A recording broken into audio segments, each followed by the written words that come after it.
Welcome to the In the Huddle YouTube channel. Today we will be talking about the Cincinnati Bengals, our number 32 team in our preseason power rankings. Let's first discuss what our preseason power rankings are. Our preseason power rankings are where we put together all the components of a good NFL team and see how all the teams stack up against each other. We put into consideration the players, offseason moves, and coaches. So now that we know what our preseason power rankings are based off of, let's talk about the Bengals. The Bengals went 2-14 last year and still need a lot of help. They hired Zach Taylor last offseason, and he was expected to help rejuvenate this Bengals offense. He did the exact opposite, as this Bengals offense was bottom 5 in scoring and their defense was not much better. So now that we've talked about the Bengals coaches, let's talk about their players. The Bengals took Joe Burrow number 1 overall, and Burrow had one of the best college seasons ever. Burrow has the potential to be a top 10 quarterback, and right now the rank might be 28, but at the end of the season, I would not be shocked if this went up to 14 or 15. Burrow has all the tools you look for in a good quarterback. He has a great processor. He's good at sensing pressure, and he always knows where he wants to go. Behind Burrow, the Bengals have Ryan Finley. Finley was a backup last year. He didn't do that well in the time he was given, and he can develop into a career backup. To complement Joe Burrow, the Bengals have a great running back room. I have them ranking 9th, and leading the way is Joe Mixon. Mixon is one of the most talented players in the league, as he has a great combination of elusiveness and power. He's also a receiving threat out of a backfield, as last year he had 35 catches for 287 yards and 3 touchdowns. The Bengals do need to watch out for a potential contract holdout for Mixon, as his deal is up, but they should be able to afford him, so there shouldn't be much issues there. He has had injury concerns throughout his career, but he was able to play in all 16 games last year, so that's a good sign. Behind him, the Bengals have Giovanni Bernard, who's one of the better receiving backs in the league and is a great third down back. He's been with the Bengals for a while now, so it will be good for them to have his veteran presence. Behind him, they have Rodney Anderson and Trevon Williams. Anderson is a very explosive running back, but he too has had injury concerns, and before last season started, he had torn his ACL. Trevon Williams is a solid backup and was a 6th round pick. He can be a great rotational running back for the Bengals. And that about wraps up their running back room. So the next group of players I'll be talking about is the wide receiver / tight ends, which I combine into one group. I have them ranking 16th, which is actually really good for them. AJ Green did not play last year due to injury, and he's going to be playing on the tag this year. He's had injury concerns for the last 2 to 3 years now, so it's unlikely he's ever going to get signed to a really big deal, like a 4-year, $60 million deal. But it seems like AJ Green wants to stay in Cincinnati, and it will be very good for Joe Burrow to have an option like him to throw to in his rookie year. If AJ Green can bounce back, he can be the top 15 wide receiver he was before he got hurt. After him, there's Tyler Boyd. Tyler Boyd is a big body slot wide receiver who's a big mismatch problem for cornerbacks and linebackers to watch out for. They drafted T. Higgins out of Clemson in the 2nd round, and he has the potential to be the Bengals' number 1 wide receiver after AJ Green. He's not the most athletic wide receiver, but he's very shifty, which helps him get open. Behind him, they have Auden Tate, who's a nice big body threat. He's good depth. And they have John Ross, and we just need to find a way to get him involved. He actually had a very good start to the season last year, but they just need to find more ways to incorporate him into the offense. Alex Erickson is also a nice slot option they have, but with AJ Green returning and the draft selection of T. Higgins, he's probably going to have much less playing time this year. Now we'll look at the tight ends, and leading the way is CJ Zuma. He's an average to below average tight end, and they're probably hoping for Drew Sample to take over. Sample was, when he was drafted, he was a very good blocker, and he could have a potential breakout and develop into more of a dual threat tight end. They also have Stephen Carter, who's a nice backup and depth piece.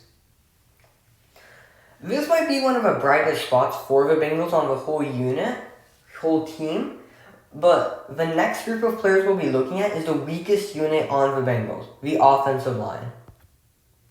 The Bengals were after Jonah Williams last year in the first round, and he was a great selection. Honestly, if he was not here, this would probably be the 32nd ranked offensive line. It is that bad. He's the only piece on this offensive line that I expect to be here in like 2 years. And this group needs the most work. I was shocked they did not take anyone in the draft to help fill the needs on this offensive line.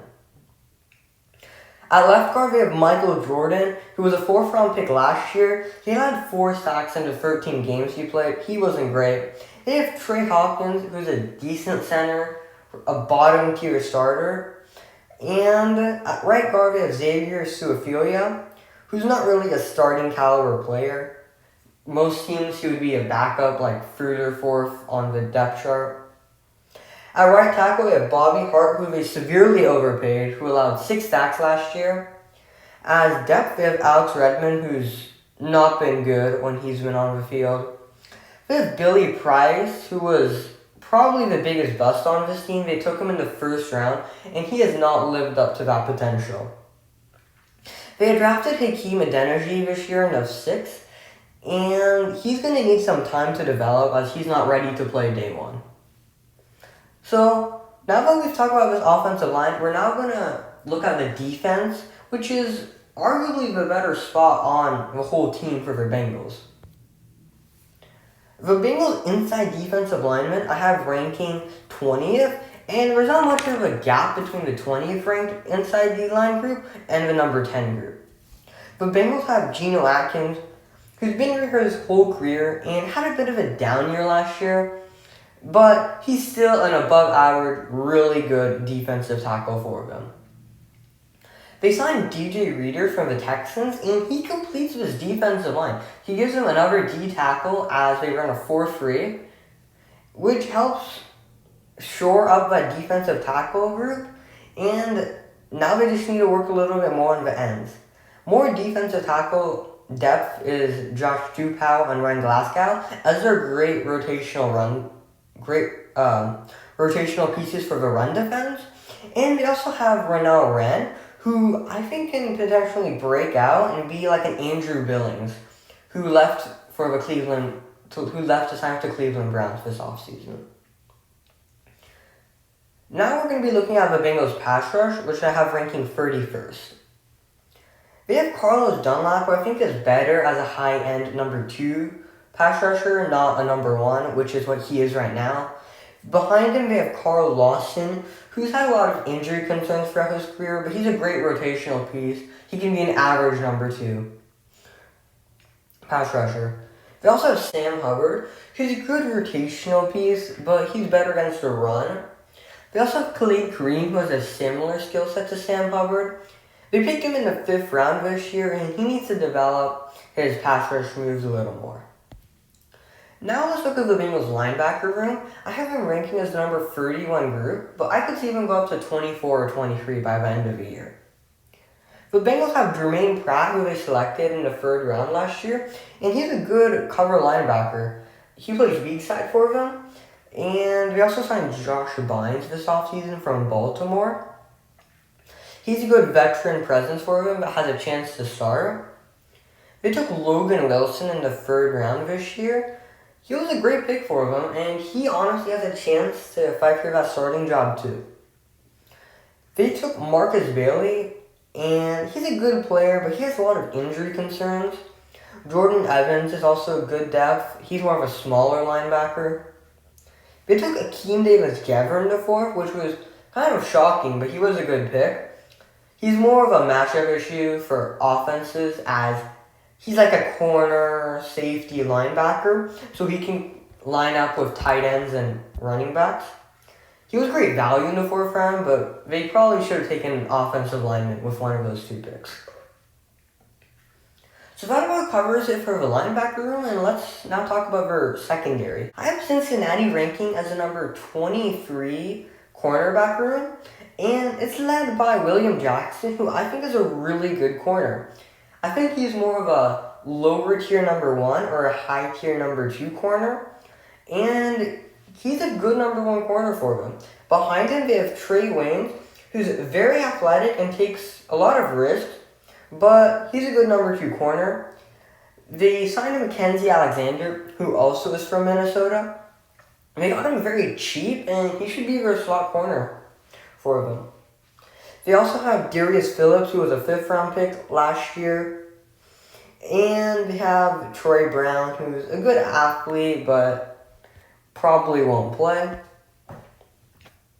At the safety, we have Jesse Bates, who I think is the most underrated player on the team and one of the most underrated players in the league. He does not get the attention he deserves, and he has Pro Bowl potential this year, if he can get recognized. They signed Von Bell, who is likely going to compete for the strong safety role, and I think can probably win it. They also have Sean Williams, who is a strong safety who was playing for them last year. He's better against the run, and he's not really as rangy as Von Bell. They also have Brandon Wilson, who's not really done much in Cincinnati, and he's more of a depth player. Now that we've discussed the Bengals team, talent-wise, players, coaches, now let's look at their schedule and I think their record. I think the Bengals will win around 3 to 7 games. I have them going 4-12, as you see here. And let's go game by game and see what games are winnable, what games I think they'll lose, and what their overall record will be.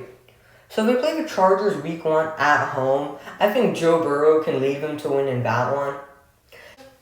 Then they have to go on the road to play Cleveland, a division rival. I think Cleveland hands them a loss there. Then they have to go to Philadelphia, which is not a fun place to play if you're an opposing team. I give them a loss there. Then they play Jacksonville in week 4. They host Jacksonville. I feel like they can win that one. Then they have to play Baltimore, who was a very good team last year. I feel like they lose that one. They play the Colts in Indianapolis. I think Indianapolis hands them a loss. I have them beating Cleveland when they host them. And right now, they'd be 3-4.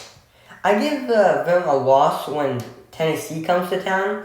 I just don't think they'll be able to have much of an answer for Derrick Henry and A.J. Brown. They go to Pittsburgh to play the Steelers. I have them taking a loss there. I have them winning in Washington and then losing when New York comes to Cincinnati. I feel like that's going to be swapped, and I feel like we can even win both of those games. Then we also go to Miami. I give them a loss there. They could honestly win weeks 10-12, lose all of them, split. I feel like that's where they can get most of their wins in that range. But then the rest of their stretch is just extremely difficult. They play the Cowboys, Steelers, Texans, and Ravens. All of those are very good teams. I'd be surprised if they win one of those games. So that's how I got them going 4-12. Comment below your record predictions for the Cincinnati Bengals. Drop a like, subscribe, and have a great day.